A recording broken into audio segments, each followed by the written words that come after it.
Hey, exit-focused founders. Welcome back to the Freedom to Exit podcast, where we talk about how to build a business that runs without you, scales predictably, and could potentially sell for top dollar when you're ready.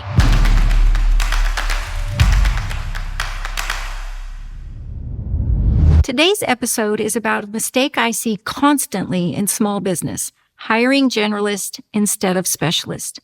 If you've ever said, I can't afford a CFO, so I'll just have my bookkeeper handle the financials. If you've ever hired a family member, a VA, or your most loyal employee for a role they aren't actually qualified for, or if you feel like you're drowning in operational chaos but can't afford a real manager, you don't have a hiring problem, you have a growth-stopping priority problem. The goal? To get the right people in the right seats so your business can scale and you don't have to be in it. Hiring specialists leads to profitability. Even though they may cost more, hiring generalists to save money costs you more in the long run. Buyers actually pay more for businesses with professional leadership. And today I'll show you exactly how my client Mike with a $10 million HVAC company and a $30 million PE turnaround that I did were able to do that with specialists. The truth is, small business owners think they're saving money by hiring generalists, but it actually costs more in wasted time, inefficiency, lost opportunities, more training needs, more errors, lower productivity, customer dissatisfaction, higher training needs, higher turnover rates. That all is hidden expense that far outpaces the initial perceived savings. Here's what's happening. People have hired a bookkeeper instead of a CPA. They hire a VA instead of a fill-in-the-blank, a podcast editor, a Facebook manager, a social media manager. And then they expect MBA-level decision-making and strategy. This is rampant in the entrepreneurial space. They hire a jack-of-all-trades office manager instead of a trained general manager who can actually lead the team. They promote their most loyal employee or a family member, even if they're unqualified for a leadership role, so then other people turn over all the time. The result? Bad financial decisions, chaotic operations, inefficiencies, slower business growth, and lower exit evaluations. My client Mike had an HVAC business that was being run by all the wrong people. He had $10 million in revenue, no CPA, no financial analysis, no general manager, didn't even have a lead tech in the HVAC side. His finances were run by a bookkeeper, and he didn't have any strategic insight. Operations were being managed by someone who hadn't finished high school and had no leadership training whatsoever. She was also irritating the internal staff. He told me he couldn't afford a general manager. His best salesperson was family and signed up for temporary help 10 years ago.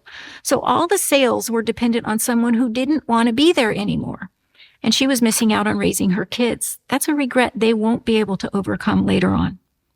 What we found? $10,000 a month in unnecessary office supplies, thousands in unused software and subscriptions, and enough cost savings to hire a general manager and the financial expert.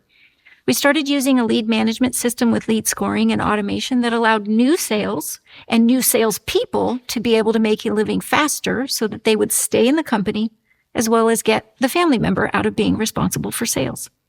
After fixing all of this, he got financial visibility and strategic cash management.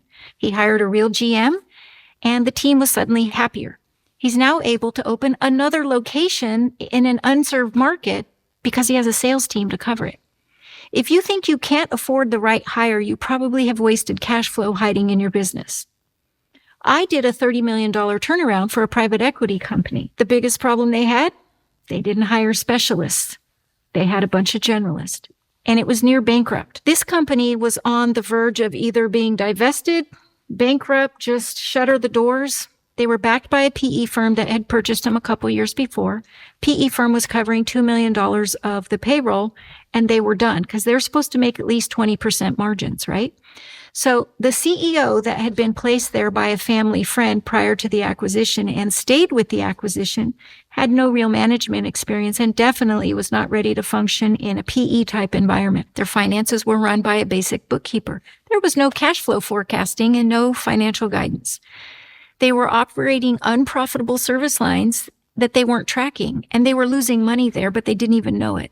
And they were taking on risk to lose that money. So what we did, they hired me as a turnaround CEO. I brought in a CFO instead of relying solely on a bookkeeper.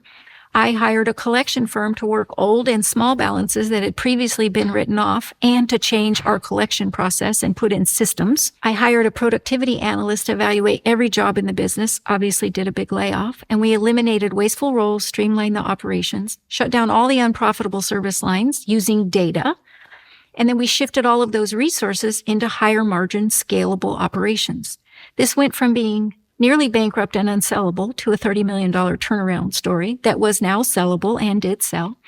And we gained the PE team's respect because we built what was needed, built it fast, we didn't waste anymore, and made the hard decisions with data to make things work. Throughout this whole thing, we had to replace the unqualified people with qualified leadership. This is exactly why buyers will pay for a business that has leadership that should be in the business, the specialist, not the generalist. Generalists actually hold a business back while specialists can accelerate the growth. Buyers don't want to come in and run your business. They want your well-qualified team to do that and stay and just make the money. Hiring the right financial experts gives you confidence in your decision and improves your profitability. Buyers will pay more for a professional leadership team. If your business is run like a Fortune 500 company, even if you're a small business, you will get paid like it's a Fortune 500 company. So what do you do now? Use our hiring tool to figure out where you could place specialists in your business to get clear ROI on those hires and to build a team that increases your valuation at exit. Get the HR hiring tool in the show notes below. Subscribe and leave a review if you found this helpful. Next week, we're going to talk about why branding and competitive advantage matter more than you think. Let's get you free from your business.